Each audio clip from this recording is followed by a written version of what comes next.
Welcome to Financial Freedom with Jewel. We oftentimes hear about financial freedom. What does it mean? How do I get there? What are the steps I need to take?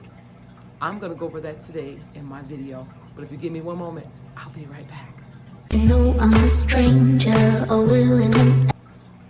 Welcome back. As I was stating, I want to show you 5 different steps you can take in order to gain financial freedom. Step 1 is going to be important because you want to know, what does financial freedom mean to you? You want to set clear goals and acknowledge, okay, this is what financial freedom is. This is what it looks like to me. We're all different, you guys. It's not about having a whole lot of money in the bank. It's about doing the little things and the small things better. Number 1, set the clear goals. Make sure those goals are actionable and they're reasonable. I'm gonna give you an example for myself. Years ago, we were in some financial trouble. What we did was we laid out a plan and we began to execute that plan. Now, there was a lot of debt, but instead of us jumping to the whole big debt, we annihilated one debt at a time. You have to do that. So financial freedom is not all about, okay, I need to go ahead and be debt-free and everything all at once. No, you take it a little bit at a time. As the saying goes, how do you eat an elephant? You eat an elephant one bite at a time. So number 1 is you want to set clear goals as to what you need to do and how you're going to get there. But remember, baby steps, short term, middle term, and then you have those long-term goals. That's going to be number 1 key. Number 2 key is, you guys, a budget. Set a budget. There are so many apps you can use nowadays that talk about how to budget your money, to know where your money's going. You know, my number 1 philosophy is, if you don't tell your money where to go, you're going to wonder where it went. You don't want to do that. You can set a budget. Go online. They have tons of apps that you can actually use. I'm going to give you this right here. You guys, I have a booklet here, this little tiny bitty book. I not only write down different things that I have to do for the day, but I also write down my goals. I write down my budget, and I'll just take it out. You guys, look, use what they call pencil and paper. Pencil and paper is simply getting in there, saying income coming in, expenses going out. Put in the kids' lunch money, put in your grocery bills, put in your car payments, put in your insurance, put in your rent or your mortgage. Write that down. You're going to say, okay, this is what I bring in. This is what's going out. And remember, when it comes to cash flow, that's what you have after you've actually paid all of your bills. So that's number 2, a budget. Open up a budget. Begin a budget. Begin to look and know where your money is going. That's number 2. Number 3, not hard at all. Eliminating your debt. Now you may say, oh no, that's hard to eliminate debt. No, it's not. You guys, it's executing it. And I know sometimes it can be kind of scary. That's why I say start small and build up to it. People do the snowball method. And you know what? Although I'm a velocity banking, I just love velocity banking. I realize that it took me steps to get to do velocity banking.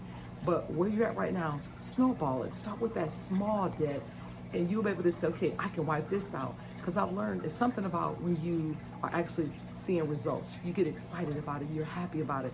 So I would say, first off, you want to start with the little small things. You have like a medical debt, or you have a debt that's maybe $200 or $300, maybe $1,000 compared to the other larger ones. Hit that one debt out. Knock that one debt out. There's nothing like feeling good about you're accomplishing a goal. So my tip, 3rd tip, financial freedom is eliminate your debt. And then, of course, if you are a person that's able to say, look, I can do velocity banking. I want to do velocity banking. I'm here to help you.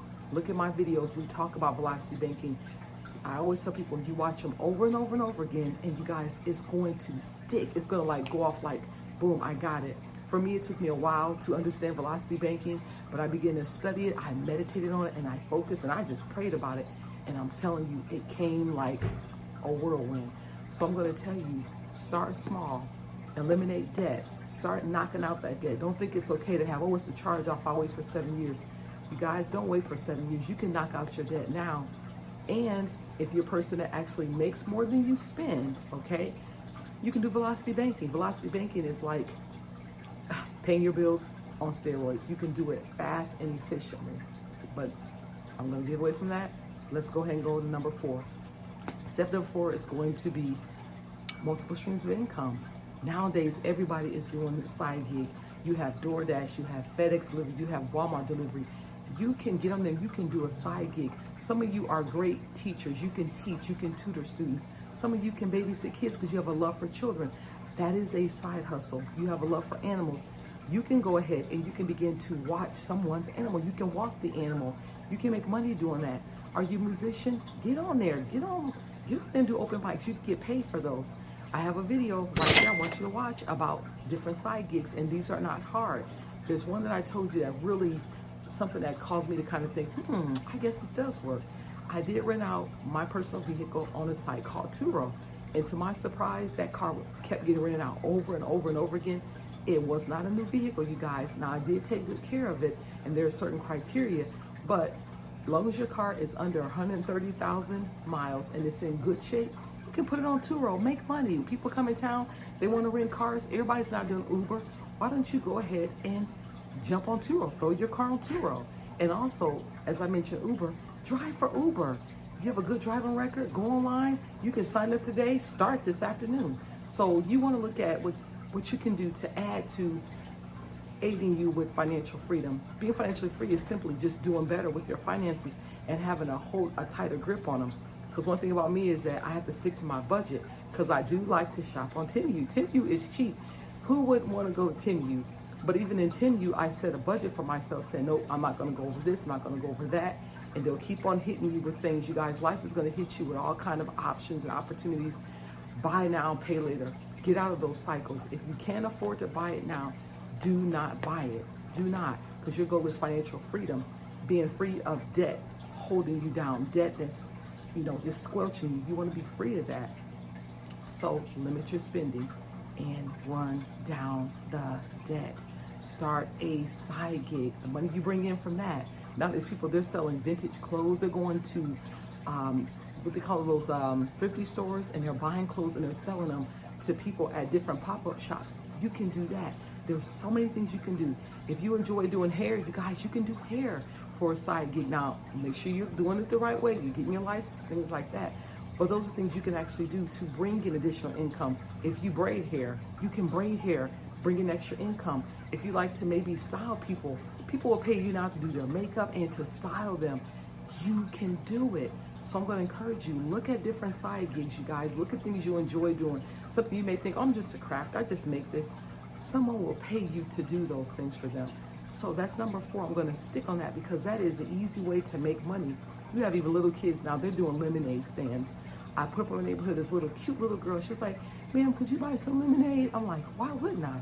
She sold a lemonade, I think it was like $1, but I thought I want to help her because she's starting at a young age, be an entrepreneur. So think of something you can do because there is something you can do. Okay, I'm going to move on to number 5. Number 5 is invest and save on a consistent basis. Once again, even if you start small, if you say, well, I only have $25, Jewel, you guys, $25 over, maybe you have $25 every single week, maybe you have $25 every other week, that can be $50 to $100 going into a consistent savings every single month.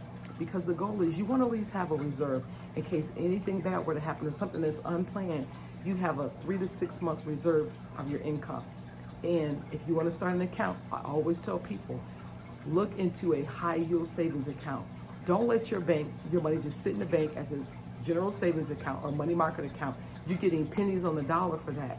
You can throw it over into a high yield savings. You can earn 4.5%, even sometimes 3 to 4% annual percentage yield on your money. So why not look at that high yield savings? Get into investing, you guys. And I'm telling you, on YouTube is YouTube University.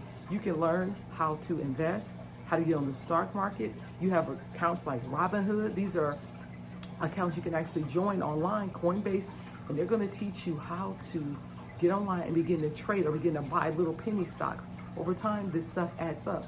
Get in there, look at crypto, purchase some crypto, you guys. It's pennies on the dollar, but you want to be able to see the power of compounding interest.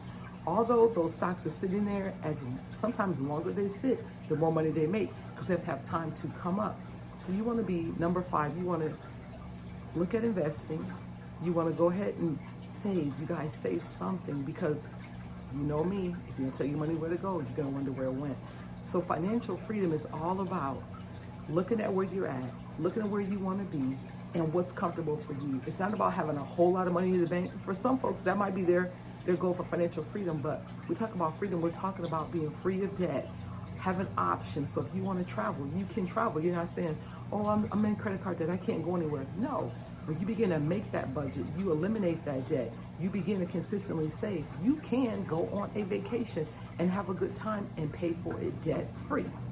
But anyway, I'm done. I just want to provide a couple little tips. I'm going to encourage you to watch a couple of my videos up here just to kind of get you on the road to understanding financial freedom. And of course, you know me, I love velocity banking. So my goal is to get you to Velocity Bank and to teach your money where to go and how to work for you.